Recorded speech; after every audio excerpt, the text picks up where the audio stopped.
Pat's Interference is brought to you by FanDuel, the exclusive wagering partner of the CLNS Media Network. All right, taking a break from Immaculate Grid and polluting my home group chats because I just simply cannot take a staycation and I'm done traveling for the summer. It is good to be back and talking football here. Pat's Interference podcast, which is brought to you by FanDuel, the exclusive wagering partner of the CLNS Media Network, recording late Tuesday night, July 11th. Either the introductions or the actual All-Star game is undergoing. I don't know at this point. I think it's a sign for me. It's been a long, slow divorce with baseball, which has been probably coming for a long time, like most slow divorces do. But on a happier note, I am happy to be joined by someone who I don't know if I'd rather talk to anyone at this time of year, because he has been in the throes of what you could fairly describe during football season as the dog days of summer. I've done TV twice in the last 8-9 days, and I feel like I had deja vu on Monday night because we're talking about DeAndre Hopkins' feelings and then Damian Lillard's feelings, and we're not really getting anywhere. We're just passing the time. And so, dealing with more hot air than hard tackling, we bring on one of my favorite gas bags, Mike Mutnansky, who has killed more time after games, rain delays during the Red Sox, all his years at EI, of course, now of the world-famous Mutt Stack. Buddy, thank you for coming on short notice. I've already said thank you, but maybe I owe you an apology after that intro. No apology necessary. One, full of hot air. Two, kind of full-time unemployed outside of mutstack.com. So you can reach out to me anytime and I can pop on. So I've spent my day has been working on the Friday 4-pack for Mutstack. It has been getting ready for some lineups for Summer League Baseball, coaching my son this summer. And then what's really been a treat, Andrew, is the emails I get from my wife saying, can you buy this on Amazon Prime? It's on sale. So Prime days are in full effect. It's nice to take a break from all of that and talk some football, buddy. Good to see you. Yeah, you too. You've been an all-star dad. That's your job right now. They say the most important job in the world. But meanwhile, your job for the next, 30, 40 minutes as we record here, this is one of my favorite traditions, and I did this last year. Granted, it's just the second annual, the inaugural episode of previewing the previews, right? Like, I'm going to start writing preview content for training camp. And what we're going to go through are 7 storylines that emerge from the spring about the Patriots and whether you buy or sell them heading into training camp. We'll get some answers, of course, but then it's always going to be starting with the first Bill Belichick press conference in the second, in the third, and all the way up till September. Well, we'll see. I don't know. But in the meantime, there are things we think we know, and let's either go buy or sell. Are you ready? I'm ready to go, man. I casually, so admittedly off the top, I casually looked at the list because I like these things sort of fresh rather than think about them. So I know what you're interested in, but I didn't do a deep dive. So hopefully these answers are fresh and they're different than what you've dealt with on TV the last couple of shows. Well, good. It's all been, again, the same things. I don't know if DeAndre Hopkins has a deep respect like Damian Lillard has for the Spurs, but there's respect in reporting on feelings. And look, I don't begrudge any of the reporters on ESPN filling this time in these airwaves. That's part of the gig now. As I said in my last episode, in case the folks who are still looking for Hopkins or Dalvin Cook news, there's nothing to add. And I'm not going to fill time with what I feel like is good. Empty calories. Let's put it that way. So, number 1, Mac Jones will hit the ground running Bill O'Brien's system, buy or sell. Buy. Now, this is not like some proclamation that Bill O'Brien and Mac Jones are going to reinvent the offense, but it's hard to overstate how much more confident I am about this thing than with Matt Patricia running it. Like, again, it's from the JV to the varsity. Pick your analogy you want to use. I think that Mac is built for it. I think that he is tougher than people give him credit for. I think the injury he suffered, and I thought this at the time, and I thought it listening to sports radio the last couple of months, and I've heard it brought up. When he suffered that injury and it looked so bad, and he sort of cried when he's going down the stairs there, I don't think that's really Mac. I think he's tougher than that. I think he wants to be coached tougher. I think he sort of begged publicly to be coached tougher than this sort of wish-washy Matt Patricia, Joe Judge combination of coaches. So, like, again, it's not because Bill O'Brien is going to reinvent the wheel offensively, but going from Patricia to Bill O'Brien with Mac Jones at the helm, I am buying in all in. I've been on Mac Jones almost since day one. I will go down with the ship, Callahan. And yes, this will start well because he's got a real coordinator running the offense this year. Okay, so like any all-star dad on the diamond, I throw you a softball to start, right? I think everyone is in agreement. Nice, easy one, yes. Things are going to hit the ground running. I am on the record in this podcast, TV, radio, saying I think we are going to see the best of Mac Jones moving forward. As far as hitting the ground running Bill O'Brien's system, we saw this last year, believe it or not. I went back through my notes as they're going through the first 4 days, which again was a new offense and what's it going to look like and who's calling plays. And oh my God, it's still outside zone and they've got all these boots. And the Patricia thing is absolutely spot on. And we've talked about this a lot, but it just hit me that the comparison is really a substitute teacher who, like Matt Patricia, might have a science or a physics background coming in to take over for music for the whole year and wants to tweak the instruments that have been the same instruments for centuries and says, oh, if we use this, the violin can sound better here. And lo and behold, the ancient melodies and instruments still just work fine. You just need to be better at playing them. Bill O'Brien knows how to put together an orchestra. And so, but even under the substitute teacher that was Matt Patricia last year, let me run through the first 4 days of training camp in 2022. Mac Jones, day one, sizzled, according to my headline at the Boston Herald, 18-22. Sizzled. Sizzled. Day two, he started 16 of 17 and then contributed to 10 straight incompletions in the last red zone period. Some of them were zappy. Day three, 14 of 19 with an interception. JuJu Smith starred in that practice, according to yours truly. He did? Really wow. Just, that was the time? That was the practice he started? Yeah, there's just a big LOL attached to that headline now. If you look that up, I just had to add that today, so I'm doing my research. Day four, because it looks like the Patriots will take a break after their third or fourth practice in a couple of weeks once training camp gets underway. The lead was Mac Jones is pissed off. He just disappeared after practice, the sprints, and that was because he finished 2 of 6 with an interception and a sack, but still overall was 16 of 25 with 2 drops. So over those 4 days, he had a completion percentage, a nice completion percentage of 69%. And his on-target percentage, including the drops, was over 70. So for all of the shit show that was that offense, and it got worse, he still, quote, hit the ground running. And I think that's the nature of training camp early on. No pads, an extension of OTAs. There's a lot of installation, not a whole lot of evaluation. He'll be fine. I'm buying. What does that mean, though? Like I said at the start, we'll see. Yeah, and I also go back to his upbringing, right? And I think some Patriot fans know, like, he was a good tennis player growing up, but college football wise, he was going to go to D2, D3. He was at a college day. Saban saw him. He went to Alabama. He was not handed this. He had to work and fought behind Tua and others at Alabama. I think he wants to work hard. I think people have sort of miscast him as this kid has been given everything. And I do believe that he understands the challenge ahead, just given the last couple of years and the opportunity now, because this is really, since you swore, I will swear, shit or get off the pot time for Mac Jones. Year 3 NFL quarterback. You will probably write 10,000 words about this. Year 3, Mac Jones, what's he going to bring? This is it for him. He's got a real coordinator. He's got some more tools offensively. I think he's going to live up to the challenge. I think he'll be up to that challenge beginning with training camp here in a couple of weeks. We're going to move on to number 2, speaking of shit show, here in a second. But I do want to push back quickly on the Mac Jones narrative, because I think sure the beauty of the access that's had to athletes as far as, through social media is a lot, that they get to present the stories that they believe about themselves, and then they present them with help of editing and documentaries and all these different things.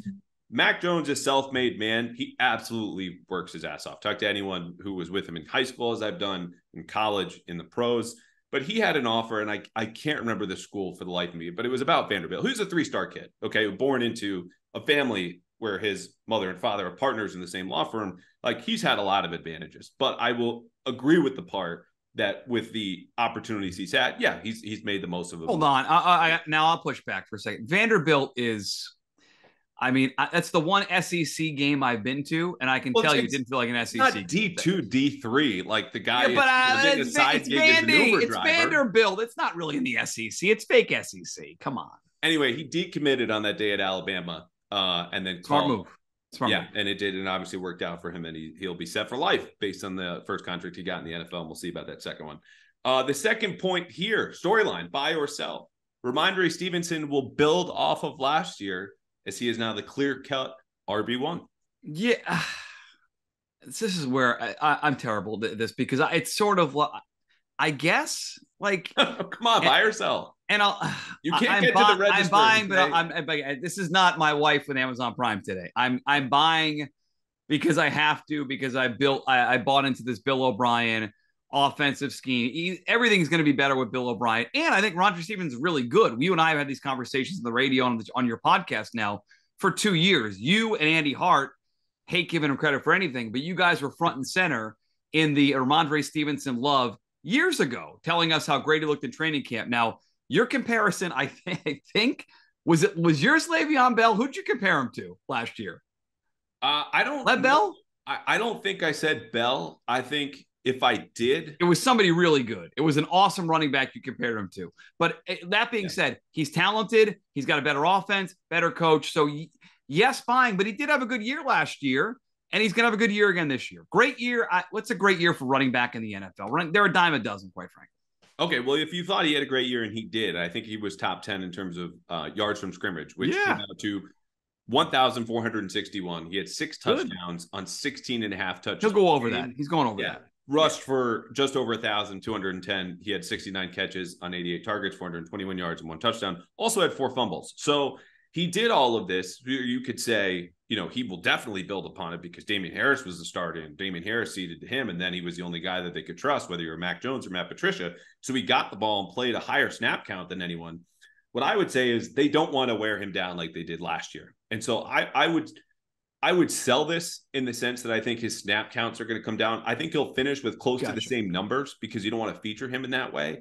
Now, if you were to say, well, who's going to take those carries? Because Damian Harris actually played 11 games and it started a fair amount of them, even with Rhamondre Stevenson. I think they've got a lot of confidence in Pierre Strong. That's been my answer for fantasy folks who come around and ask what's going to happen. Sure, they could sign another back, but like their history tells you, the mid-round guys redshirt, Harris, except for Rhamondre. Now it's Pierre Strong. And he looked good in minicamp and OTA. So I don't know for sure, but it's hard to see a guy, particularly given the history of this position in New England, building off of a 1,000-yard season to go to 1,300 yards or catching for 600 yards after what was a really productive year. So this is where I told you I want to ask you about it specifically. This is for the fantasy best ball nerds like myself who are drafting teams already, because I've seen this buzz about Pierre Strong. I want to believe in Ty Montgomery a little bit. And I do that because I know he can catch the ball in the backfield. He did it in New Orleans, did it in Green Bay. And Bill O'Brien, when he was here before, had that sort of third down guy out of the backfield. So for the people that are drafting best ball right now, people that are trying to handcuff Stevenson late in their fantasy drafts, and it's a couple months away now from really getting into it, are you saying Pierre Strong is the guy? Do you think Ty Montgomery has any chance to be the potential third down James White receiving back for this team? The James White comparison, absolutely not. Like, I think James White is about the highest compliment you can give a third down. High bar.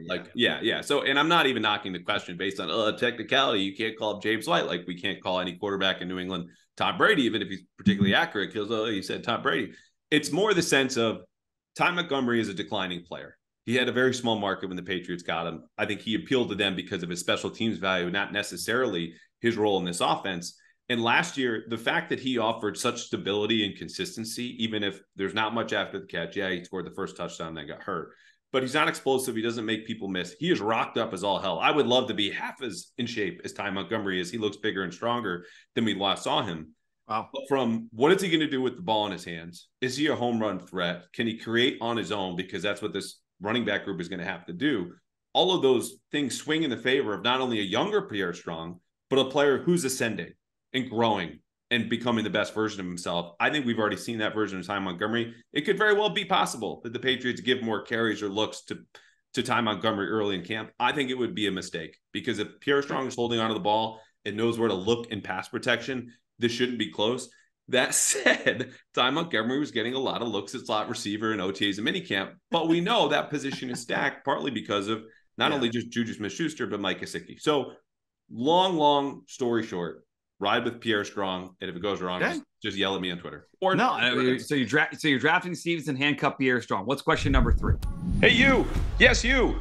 Take your first swing at betting MLB on FanDuel and get 10 times your first bet amount in bonus bets up to $200. That's right. Just bet $20 and you'll land $200 in bonus bets, win or lose. That's $200 you can spend betting everything from the money line to over-under to spreads, who you think is going to hit first home run or any home run at all. And that's all on an app that's safe, secure, and super easy to use. Plus, when you win, you get paid instantly. I have, and you should too, because there's no better place to bet on MLB than FanDuel, America's #1 sportsbook.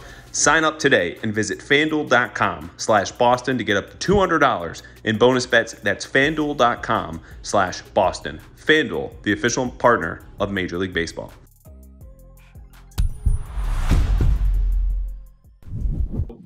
Mike Gesicki, Hunter Henry. We saw them on the field for virtually every snap with the first team offense in minicamp.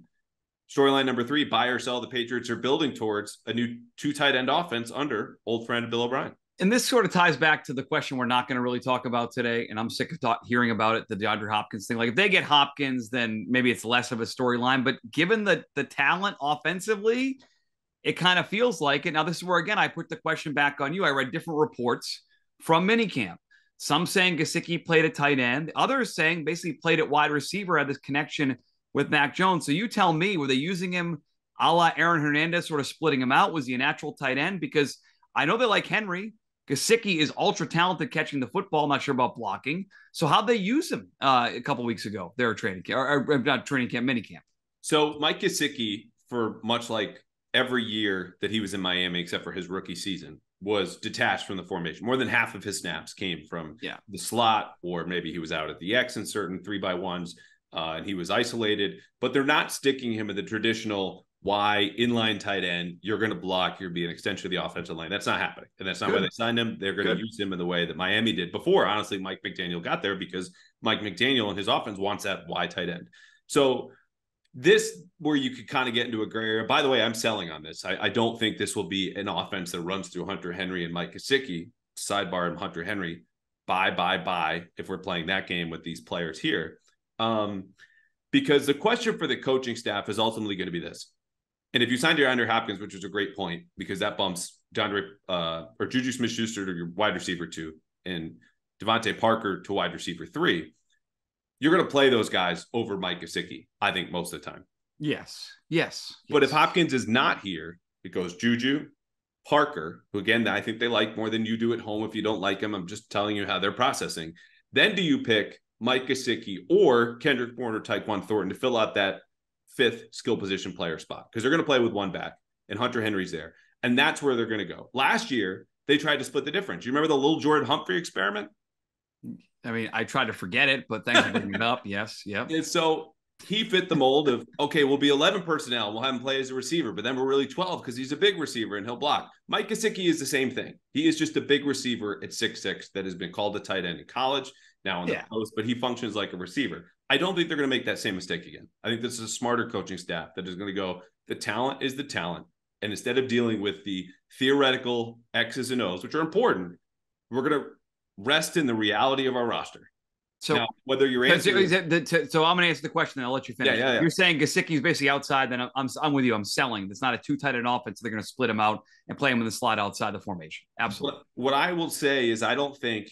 And the next question, you got to go long because I've gone long on these two, is to say that the answer is not going to be Gesicki often enough, where the offense is defined partly by him. This will be a game plan operation. I think you'll see them go 11 personnel, much more than your 12 personnel, your 2 tight end sets. So no, he was out there for OTAs and minicamp, I think, because JuJu Smith-Schuster and Tyquan Thornton were sidelined. Once they get back, I think that third receiver is going to be a better option for them based on their opponent or just the talent on your roster more often than not. Mike Gesicki, I think, can have a role. I just don't think this is going to be another 2 tight end offense. Okay. Number 4, Lawrence Guy's holdout is a relative non-story. Buy or sell?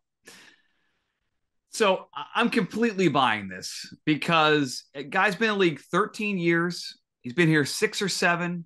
He's been a captain. He's won team awards. He's not going anywhere. He switched agents and he doesn't want to go to minicamp. He's going to be there. What is he going to do? He's 14 years in the league. He's going to no, trade me? Bill's going to laugh at him. Like, I give Bill a lot of crap. They made a lot of mistakes in this franchise the last couple of years. He understands, Lawrence Guy has to, that as good as he is, a great team player, important up front, he is not like some sort of complete game changer. Oh my God, the defense is dead if he's not there. So I am completely buying. It's a non-story. A smart move by him, veteran. Agent says they'll try to drag it out. You don't have to be there right now. You're going to lose a couple bucks. No big deal. But come week 1 against he's there. He's there week 1, right? Come on. Week 1, if he's not a surprise cut, which I named him a couple of weeks ago in this podcast for reasons that you mentioned, going to turn 34 in November, log 12, 13 years in the league, create some cap space quite easily. I think what this ends in, if I had to guess here again, July 11th, they add some incentives, knowing that their best hope is you become a rotational guy, as opposed to someone who started all 14 games that you appeared in last year, because Christian Barmore takes your place in that base defense. Yes. And I think that's a role he's best suited for. And I honestly have a ton of notes here, Ma, that go into why this is a bigger deal than people think, and how many times he's played over the B gap versus over the offensive tackle. Oh, so you think it's a big deal if he's not like a rotational play? So, okay, it's a big deal if he's not here. Okay. But do you think, is he playing a game here, or is he really threatening to not be a part of this? He's going to be there. Come on. So I'm buying that it is a non-story for that same reason. Okay. I discussed this with Doug Kai maybe a month ago.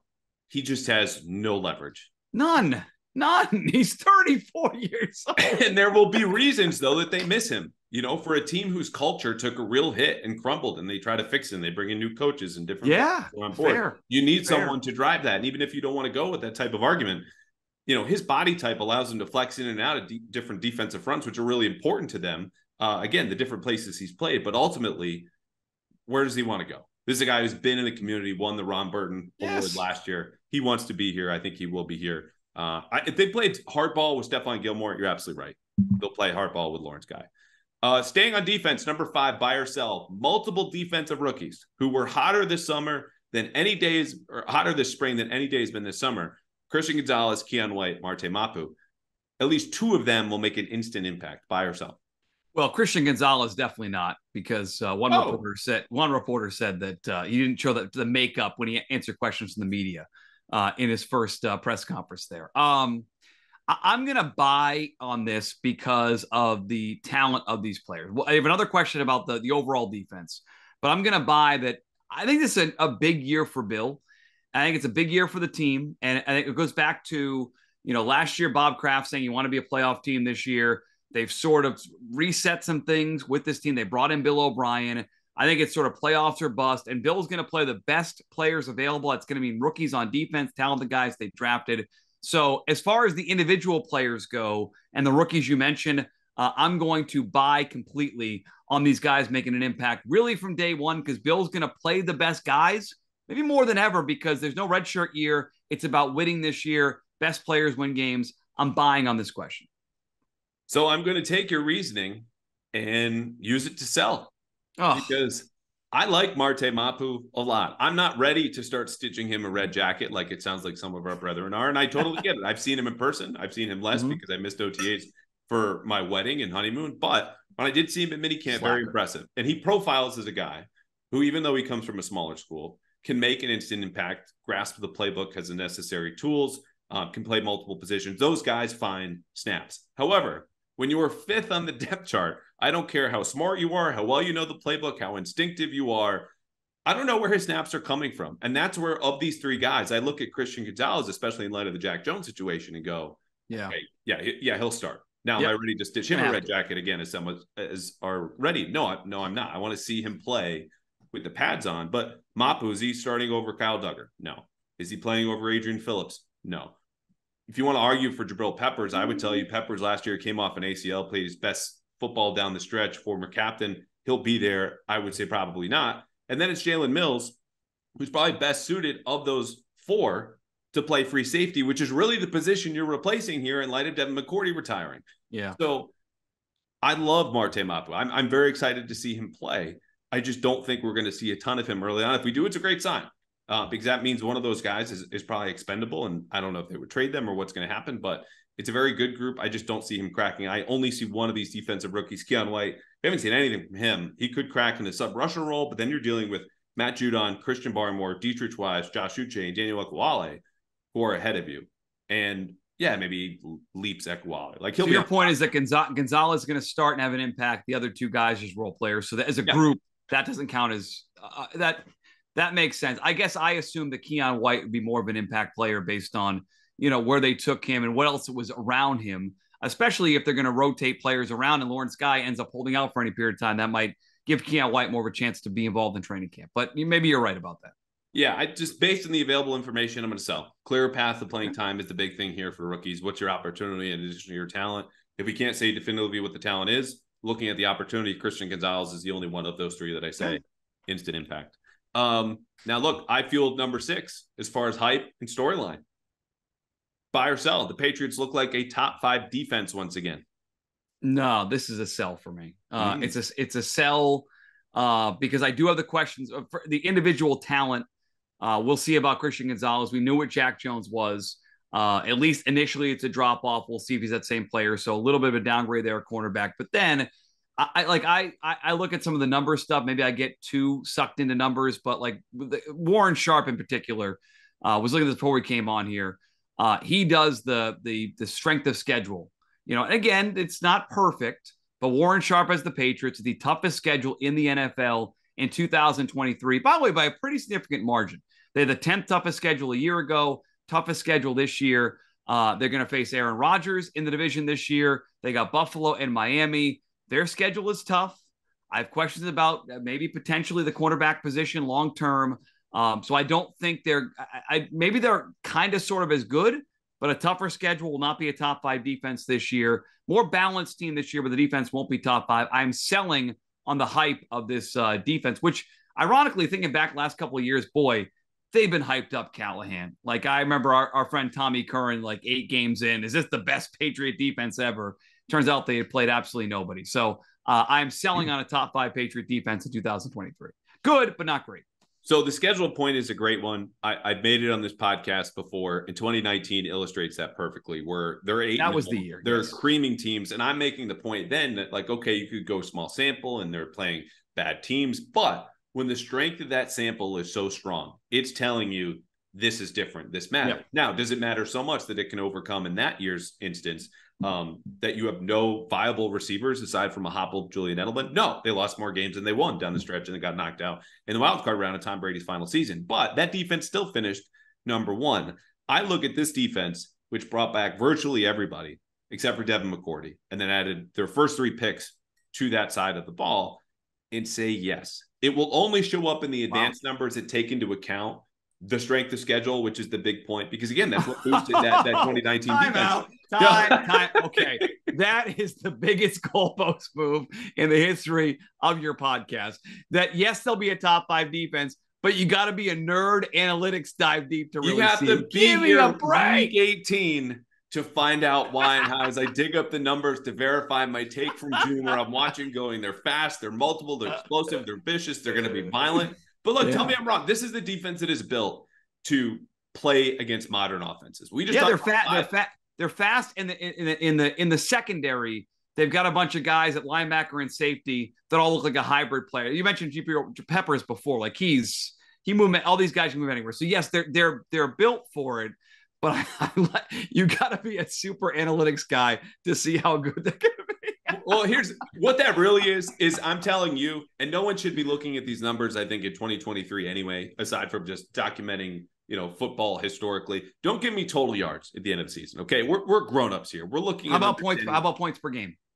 Points per game is better. Okay. But again, I would try to take into account as best you can. Like last year, right? The Patriots give up 3 kick return touchdowns, which is going to lead to our last point here in a second. Yep. Is that the defense's fault? No, it's probably special teams. No, it's probably special teams. Fair. And then defensively, they score 7 or 8 touchdowns. That keeps their pulse alive down the stretch of the season. That technically gave Mac Jones and company a boost because it went into points per game. Now, these are outliers, right? You're not going to have that many kick return touchdowns allowed, defensive touchdowns scored.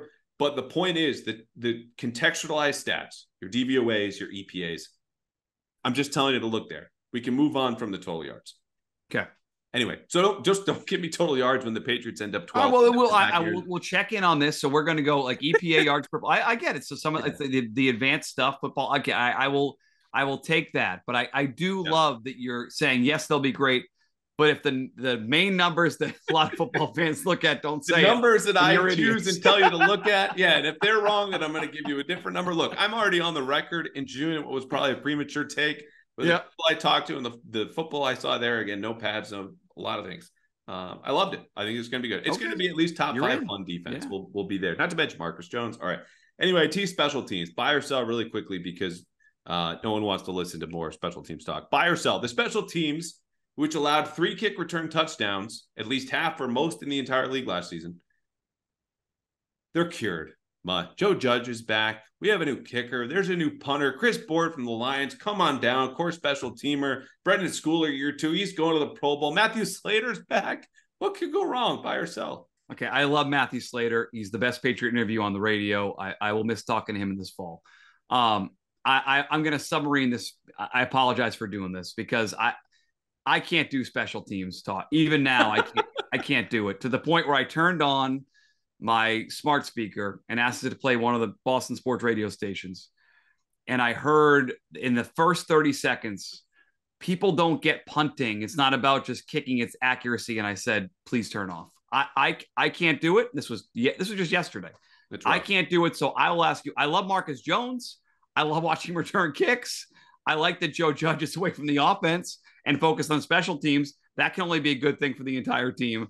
But do I know if it's cured? I don't know. You were down there. You tell me. Your special teams, you're on the beat. You have to talk about it. I don't at mutstack.com. So you tell me the answer to this one. Okay. Well, this is my podcast. And so I can either spend 30 seconds or 30 minutes on this. And you would like to do 30 minutes based on how I know about you. Yes. Yeah. Devil's in the details, Mo. We got to root him out. No, it's going to be 30 seconds because, as I said, we can't, and we won't close the podcast on special teams because we can't have people tuning out before we end this. Mike Reese did an excellent job breaking down why rookie specialists matter in his Sunday notes that are must read, whether you're on the beat, a new fan, an old fan, you've never heard of him. He's the best. Yeah. Jamie Cole, because the whole specialist world is a little bit different. It's kind of like AAU in some circumstances. You're not watching the high school games to scout the best prospects and maybe basketball, kicking and punting. You're going to those camps, talking to those guys who know what they're talking about and measure all these different ways, punting and kicking. Here I go long on special teams. The one thing I said I wouldn't do. Anyway, it matters that they're rookies, okay? It's great that Chad Ryland has a big, strong leg and was drafted higher than Stephen Gostkowski. Cool. Bryce Behringer came in the second round. He can boom punts higher and longer than I can hold my breath. Doesn't matter. He's still a rookie, and that matters. So what I want to see is just this work first, because last year on offense, covered up and papered over so many of the bad issues, just from a PR standpoint, not actually on the field. Special teams sunk them literally at the end of the season for not making the playoffs.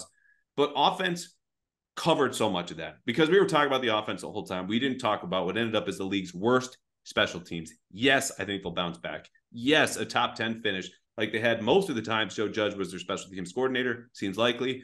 But I'm going to sell. It's not cured. You need to put in the work. You need to make the kicks. And the one cool thing I'll say, and I'll leave it at this, the squib kick might be in play a lot more this year based on the way that the kickoff has been devalued and you can make a fair catch. Can't make a fair catch as I understand it if the ball is bouncing up towards you, then you got to make a call. So I don't know if they'll rep that, drill it. I'm going to make some calls. Let me ask you, when you were there in June, did you see any of that early that gave you a sign? And you know what? I did see Chad Ryland missed a kick from like 40 yards. So sucks. Cut him. All right. Final thought. I told you, come with a final thought. Anything we haven't covered yet, something unrelated. What do you got? Well, I guess I have two. Okay, let's start with, so I was talking to my boys who are diehard Patriot fans, 10 and 7 years old, about talking to you. And so you guys have questions for Andrew. He's a Patriots expert, air quotes. One was about DeAndre Hopkins, so we're not going to ask about that. Another one was about how many wins they're going to have. I said it's July, we don't care. But we eventually got to a question that I take back my All-Star Dad trophy that I get you in the back. You're stupid. That question doesn't matter. I think I said something like, let sports radio talk in July about how many wins the Pats are going to have. The JuJu Smith-Schuster that when you were going through Mike Gesicki and where he's going to play, and I didn't know the answer. How do you see them using him? Because he played different roles in Pittsburgh, in Kansas City. Obviously, when he's healthy, he's really, really good. So how they spent money on him. So far, Hopkins is not here. What do you think JuJu's role is in this offense? Where does he fit in the pecking order, and where is he going to play on the field in your mind? So he has predominantly been a power slot receiver. Part of that is a surrounding talent, right? Like Antonio Brown's going to be in the outside. I don't know if he was around for Mike Wallace at the tail end of that, but there were established people who played and were better than him on the outside, force him inside. He's very good there. He can play on the perimeter. So he'll move around like all the Patriots receivers do. But I think you'll see him featured on screens in the way that they can use his yards after catch ability, what was the tiebreaker between him and Jacoby Myers when it came down to it, and try to capitalize that way. In addition, maybe a jet sweep or two in the ways you've seen them use Kendrick Bourne. So I'm talking bubbles, not necessarily slip screens, but jet sweeps, things that get him in motion with some blockers out ahead. How much of that does he deserve to be featured as the number one option in this offense? I don't know. They'll make him earn it, but they've made a real commitment to him. Okay. He's the featured guy here. And I am not as high on him from a statistical standpoint as I think some others are. And the overlap between him and Gesicki, who both function best in the same spot, concerns me. So one of them has to thrive more in the perimeter than I think we've seen. All right. So then one more, because people that don't know, Callahan is as tight in as anybody. He may not say everything in his podcast or in the Herald that he hears, but he talks and hears a lot. So Bill O'Brien's been here for a couple of months now. What are you hearing about the impact? What are you hearing about the relationship with Mac Jones, and any other nuggets you've picked up as you've tried to rebound off your wedding, your honeymoon, and now getting ready for training camp in a couple of weeks?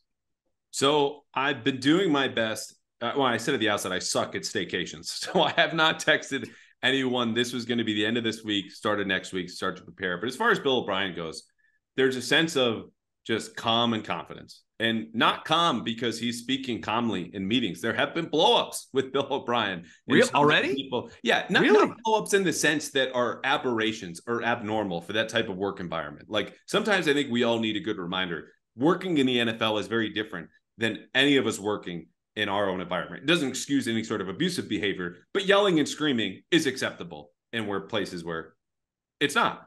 And so for Bill O'Brien, nicknamed Teapot famously last time he was here, yeah, he's gone off about how things are supposed to be done and how he wants them, because he has a lot more credibility coming back here. And he knows he's needed and wanted and is the man in charge. So for the most part, that has emanated a confidence and a calm to the rest of the players, the assistants. There is we know why we're doing this. He knows what he's doing. The answers to our questions are no longer, we'll get to it when we get to it, which is what Matt Patricia and Joe Judge were saying a year ago. It's X, Y, and Z. And he's got tape, 15 years, basically, since he was last here as an assistant first-time play caller. And that helps. It goes on from the top down. So there's buy-in here. And I think they're very happy with not only him, but some of their new assistants, Adrian Clem. Does that mean there's instant buy-in from everyone? No. Look, Lawrence Guy, former captain, as you mentioned, holding out as a statement. Trent Brown missing the first day. Oh, no, my flight got canceled. Like, that doesn't fly in Foxborough. That's why he was sent down to the field on the second day of minicamp. There are still issues here that they need to resolve, and that's partly every year in the NFL. But as far as Bill O'Brien goes, it's going to get the best out of everyone, I think, in addition to the fact that a lot of these guys are contract years. There's a lot of intrinsic motivation across the roster and the coaching staff that this needs to get done. You need to win. And there should be. And hopefully we'll talk again before the season, but this is a big year definitely. I think it's a big year, Andrew, for the organization. You know, they've had a couple of these sort of, whatever you want to call it, this dip.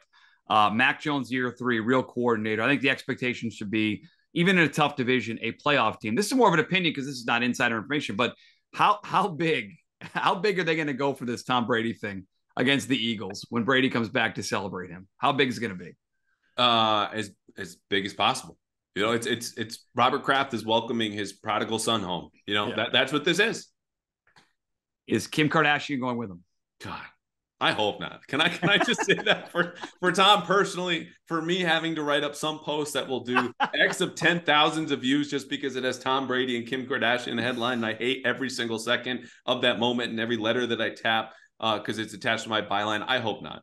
But personally, staying with that game though, and just to finish on football, my final thought here was, I'm really curious how the Patriots during training camp, because this is absolutely a part of their calculus, prepare for the Eagles, who are a unique challenge offensively, obviously due to Jalen Hurts, the QB run game. You know, we've seen Malik Cunningham, undrafted rookie quarterback at Louisville, who's had all kinds of records with his arms and his legs, is already starting to rep some zone read plays. Okay. Read option, if you want to call it, fine. Yeah. They're also going to face a defense that is a little bit different, but keeps the kind of same core philosophy there. It's a lot of quarters coverage, 2 deep safeties, ton of different zone. They have a new defensive coordinator in Sean Desai, who I think is an upgrade from Jonathan Gannon. And then they face another Fangio defense in Miami the next week, led by the man himself, Vic Fangio. Okay. And then you get into the Jets, who played a ton of quarters in week 3, the Saints in week 5. They need to solve those issues early on. So yes, it'll be a very good sign if Mac Jones is throwing for 300 yards in week 1 against the Eagles, because those are going to be the same concepts and plays they use week after week after week, because you're going to be facing similar defenses. So how early do they get a jump on that? I don't know how much I can even tell you, because part of the rule is you can't go into schematics at training camp. Totally fine. But it's important, because you win that game. It's one game. I always say it's the most anticipated and least important game on the schedule, but it sets a tone and gives you proof of concept that this new staff with Bill O'Brien can work, because it just did against the reigning NFC champs. It's a great point. I want to bring that up because I get the sense that Bill likes to treat like the first quarter of the season almost like the extension of the he can't do it this year. Philly, Miami, New York, Dallas, New Orleans, Vegas, Buffalo, Miami. That gets you through basically almost to that Washington game and Halloween. You can't treat those games. So it's an overused word, but it'll be a fascinating start to the year. If they do get out to a slow start, how much rope the fan base has, how much empathy they have for the start, how much willingness they're willing to in-Bill we trust. Because it feels like a lot of that's eroded.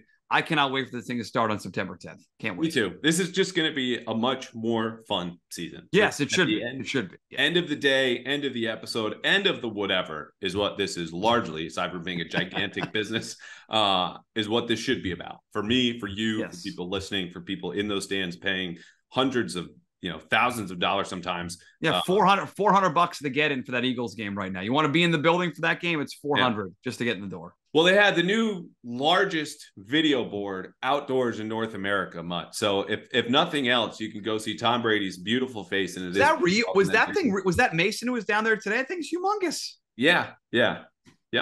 Media tour today down at Gillette. So they're all right. Kim Kardashian looked great on that video.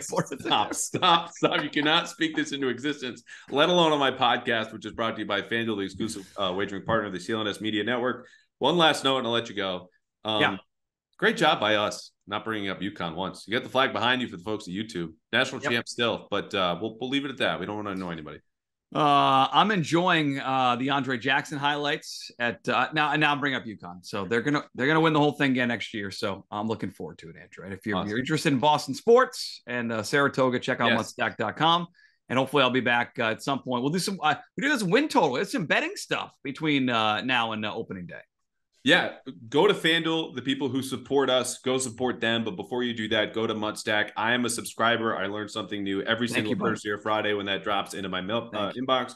I am one of close to 2,500 people who do the same. So if you don't want to listen to me, pick any one of them, because they are a smart person listening and reading to Mike Mutnansky and hopefully spending their money at FanDuel after going to FanDuel.com/Boston. Buddy, I can't believe it had been 3 months since I had you on. We will have you on sooner than that. It looks like we only have 2 months until the season opener. Oh, can't wait. Cannot wait. Enjoy it. Enjoy a couple weeks before it gets hectic, and whatever you need, pal. We'll talk soon. Appreciate you, my guy. Be well.